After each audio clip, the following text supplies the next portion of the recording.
Salam, hər vaxtınız xeyir. Davam edirik 6-cı sualla. Planda səth sularının axım istiqamətini, yəni meyilliyi nəyin vasitəsilə təsvir edirlər? Burada doğru cavab B bəndi 1 ştrix olacaqdır.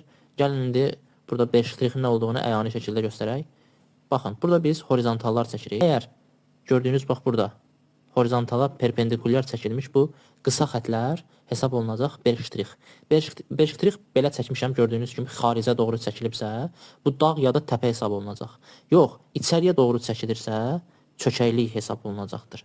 Və indi fikir verirsinizsə, əgər tutaq ki, bu dağdırsa, dağdan aşağıya doğru çay axırsa və ya səth suları axırsa, gördüyünüz kimi təxminən cənub istiqamətə doğru axır. Yəni ki, planda səth sularının istiqamətini biz Berk-Ştrix vasitəsilə göstərəcəyik. Yəni Berk-Ştrix həm relyef formasının dağ ya da çökəklik olduğunu göstərir, həm də səth sularının axım istiqamətini, hansı tərəfə axdığını göstərir. Bundan əlavə, məsələn, A variantında izoterm verilib. İzoterm iqlim xəritələrində eyni temperatura malik olan nöqtələri birləşdirən xətlərdir.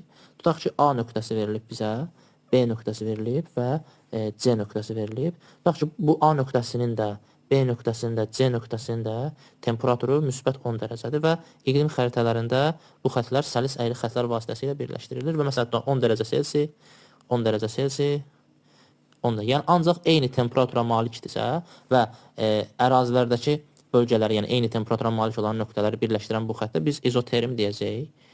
Davam eləsək, tutaq ki, C-də izobat. İzobat eyni dərinliyə malik olan, adətən, məsəl üçün, dənizlərdə okean, məsələn, -200 metr dərinlikdə yerləşir bu ərazi.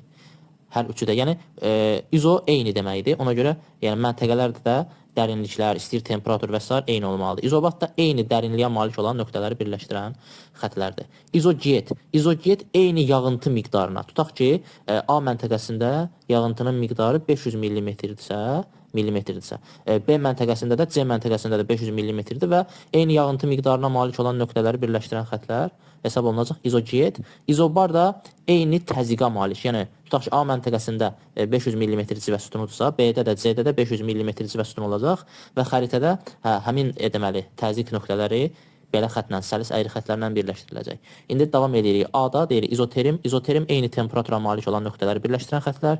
C-də izobat eyni dərinliyə malik olan nöqtələri birləşdirən xətlər. İzoget eyni yağıntı miqdarına malik olan əraziləri birləşdirən xətlər. İzobar isə eyni təzyiqə malik olan nöqtələri birləşdirən xətlər hesab olunacaqdır. 7-ci suala baxırıq. Cənub qütbünü ilk fəth etmiş səyyahlar. Burada doğru cavab A bəndi olacaq. A bəndində Roald Amundsen 1911-ci il dekabrında Cənub qütbünə çatmışdır, fəth etmişdir. Robert Scott da ondan bir ay sonra 1912-ci ilin yanvarında Cənub qütbünə gedib çatmışdır. B bəndində Roald Amundsen'i bildik. John Cabot isə Şimali Amerikada olmuşdur. Ona görə John Cabot Cənub qütbündə olmayıb. Və C-də Alexander Humboldt Cənubi Amerikada və Şimali Amerikanın cənub hissələrində tədqiqatlar aparıb. Ora Cənub qütbü bölgəsi deyil. Robert Scott isə ikinci dəfə Cənub qütbünü fəth edib. D-də Fatih Bellingshausen Antarktidanı kəşf edib, amma Cənub qütbünü fəth etməyib. Mikhail Lazarev də Antarktidanı kəşf edib, kəşf edən səyyahlardan biridir, o da Cənub qütbündə olmayıb. Livingston Afrikada tədqiqatlar aparıb. Mikhail Lazarev də dedi ki, Antarktidanı kəşf edən səyyahlardan biridir. Davam edirik 8-ci sualla. Kəsmə yüksəkliyi 5 metr olarsa, A nöqtəsinin mütləq hündürlüyünü müəyyən edin. Kəsmə yüksəkliyi nədir? İki qonşu horizontal arasında qalan hündürlük fərqidir. Tutaq ki, bax, horizontalları çəkdim, horizontalları. Bax, buradan bura qədər olan məsafə 5 metrdir. Həmçinin buradan bura qədər olan məsafə də 5 metrdir. Yəni, horizontallar, məsəl üçün, A məntəqəsi deyək bura, burada deyək B məntəqəsi, burada deyək C məntəqəsi. A məntəqəsi ilə B məntəqəsi arasındakı qalan məsafə, həmçinin B məntəqəsi ilə C məntəqəsində qalan məsafə kəsmə yüksəkliyidir. Yəni, iki qonşu horizontal arasında qalan hündürlük fərqi hesab olunacaq kəsmə yüksəkliyi. A və B arasındakı kəsmə yüksəkliyi 5 metrdirsə əgər, B ilə C arasındakı kəsmə yüksəkliyi də 5 metr hesab olunacaqdır. İndi bu suala baxsaq əgər, burada da horizontallar verilib və bizdə şərtdə deyilir ki, kəsmə yüksəkliyi 5 metr olarsa A nöqtəsinin mütləq hündürlüyünü müəyyən edin. Fikir verirsiniz bu hissəyə, baxın, bu hissədə Berk-Ştrix içəriyə doğru çəkilib. İçəriyə doğru çəkiləndə biz demişdik ki, çökəklik hesab olunacaq.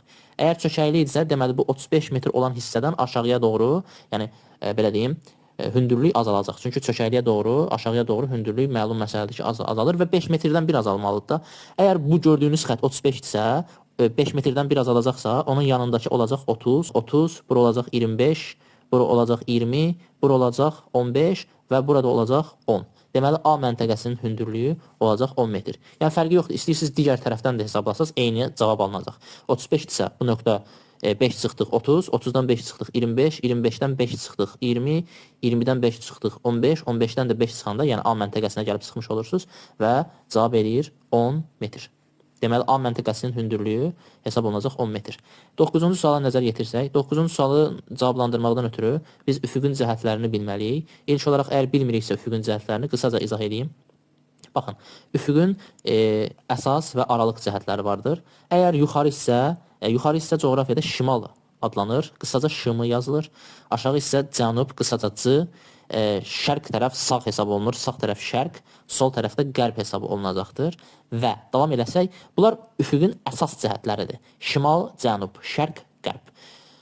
Aralıq cəhətləri isə adı üstündə, yəni bu əsas cəhətlərin arasında yerləşir. Fikir verirsinizsə, baxın, bu xətt şimal və şərq arasında yerləşdiyi üçün hesab olunacaq şimal-şərq. Bu xətt hesab olunacaq cənub və şərqin arasında yerləşdiyi üçün cənub-şərq. Bu xətt cənub və qərb arasında yerləşdiyi üçün cənub-qərb. Bu xətt isə şimal və qərb arasında yerləşdiyi üçün şimal-qərb hesab olunacaq. Bunlar üfüqün əsas və aralıq cəhətləridir və bu əsas və aralıq cəhətlər dərəcə ilə də ifadə olunur. Və şimal başlayır 0 dərəcə ilə və ondan sonra 45 dərəcə artır. 0-ın üzərinə 45 gələndə edir 45. Deməli, şimal-şərq 45 dərəcə hesab olunur. 45-in üzərinə 45 gələndə 90. Deməli, hesab olunacaq şərq tərəf 90 dərəcə azimut. Üzərinə 45 gələndə 135. Cənub-şərq hesab olunacaq 135. Cənub hesab olunacaq 180. Cənub-qərb hesab olunacaq 225. Fikir verirsə, hər birinin üzərinə 45 dərəcə əlavə olunur. 225 üstə 45, 270 dərəcə. 270 dərəcə üzərinə 45, 315 dərəcə, 315-in üzərinə də 45 gələndə 360 dərəcə edir. Yəni ki, şimal tərəfin azimutu həm 0 dərəcə hesab olunacaq, həm də 360 dərəcə hesab olunacaqdır. Əgər bu sxemi biliriksə, onda bu məsələni rahat şəkildə həll edə bilərik. Yazılıb ki, 9-cu sualda turistlər şimal istiqamətində 4 kilometr getdikdən sonra 270 dərəcə azimutla 4 kilometrdə getdilər. Onlar əvvəlki məntəqəyə ən qısa yolla hansı istiqamətdə və azimutla qayıtmalıdırlar? Birincidə nə deyir? Turistlər şimal məntəqəsinə, yəni yuxarıya doğru. Biz demişdik, şimal məntəqəsi yuxarıdır da. Yuxarıya doğru 4 kilometr getdilər. Əla. Sonra deyir ki, 270 dərəcə azimutla. 270 dərəcə azimut bilirik sol tərəfdir, yəni qərb istiqamət. Qərb istiqamətdə, yəni və ya 270 dərəcə azimutla da 4 kilometr getdilər. Deyir, onlar əvvəlki məntəqəyə buradan başlamışdıq da biz birinci. Əvvəlki məntəqə bura olduğu üçün onlar əvvəlki məntəqəyə ən qısa yolla hansı istiqamətdə? Məlum məsələdir ki, ən qısa yolla bu istiqamətdə qayıtmalıdırlar.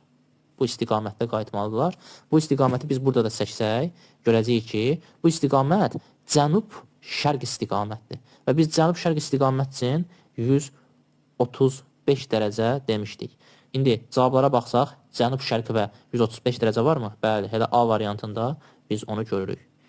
10-cu suala diqqət yetirsək, 10-cu sualda elə 9-cu suala oxşardır. Bir də təkrar üçün baxaq. Deyir, turistlər 270 dərəcə azimutla. 270 demişdik sol tərəfdə, yəni qərb istiqamət.